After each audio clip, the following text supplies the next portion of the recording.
Was I wrong when I originally assessed these albums by this famous metal band? Come on in and check it out.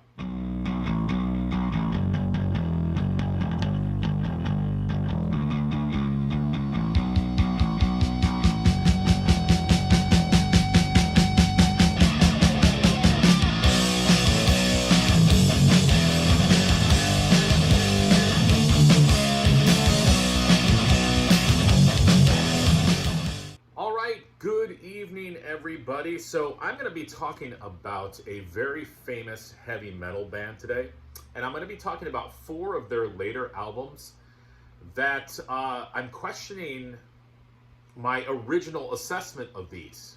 Was I wrong? Let's take a look. So, the band in question is none other than Iron Maiden. Yes, I know I'm wearing a Creator shirt.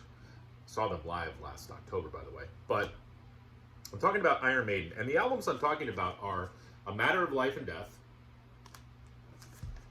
The Final Frontier, The Book of Souls, and Senjutsu. So, in earlier videos of mine, and I'm not going to directly quote myself, but I will tell you what I believe were some of my initial thoughts of these albums. A, the songs were too long.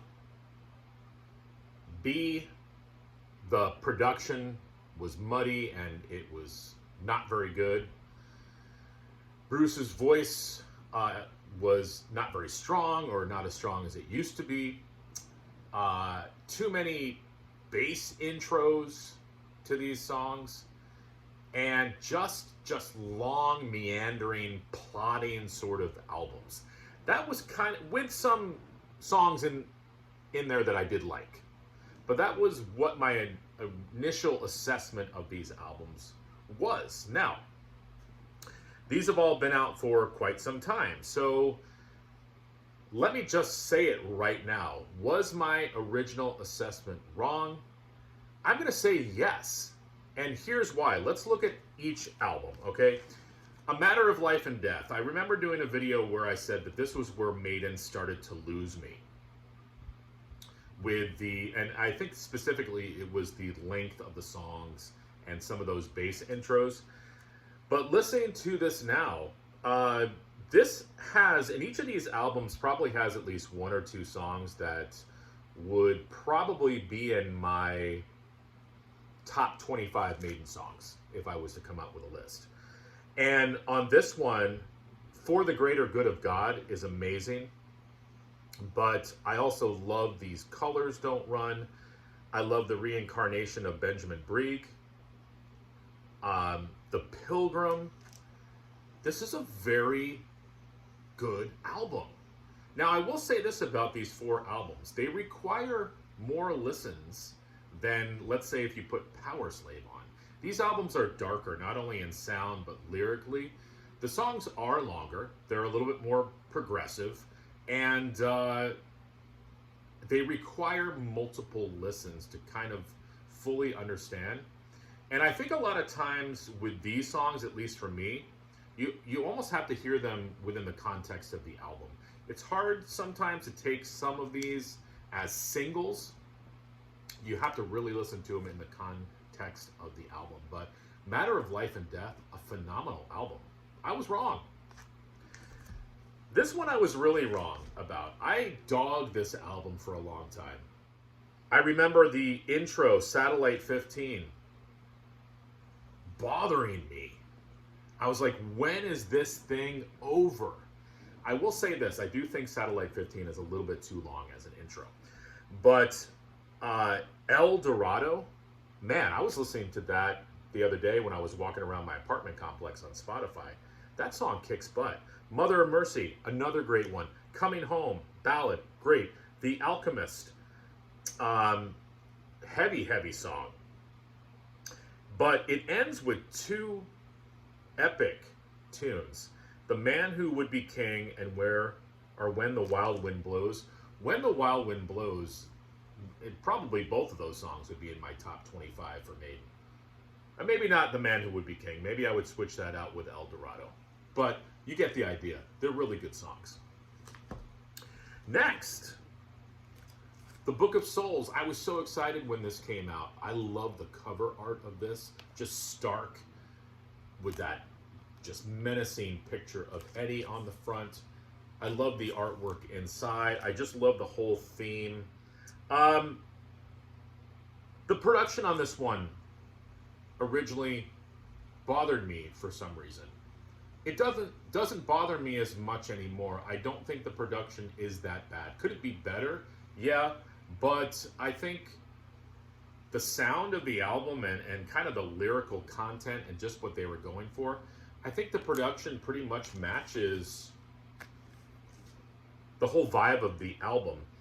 If Eternity Should Fail, I really love that.